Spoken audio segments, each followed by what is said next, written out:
المطلوب منك كمصري تدعم بلدك على كل صفحات التواصل الاجتماعي، وتعمل دويتات على الفيديو ده وعلى غيره، وتحط صورك وصور بلدك وجيش بلدك. رأينا مهم في الكومنتات، لان هم بيدرسوا الرأي العام المصري في الكومنتات، واقفين مع رئيس دولتهم ولا لا.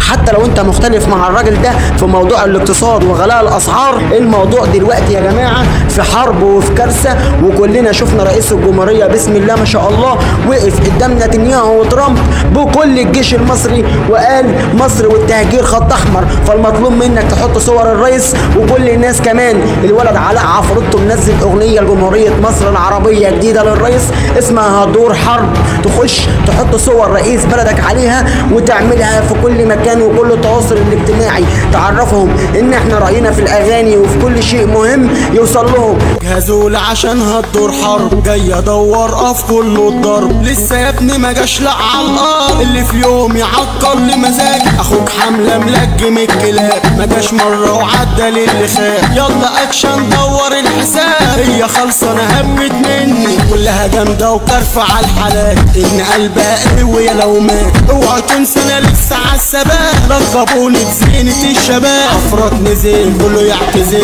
ايوه انا جامد، ايوه انا في خير، اهدى يا بطل بطل هطال. ايوه انا حمله عليك وانا خطر.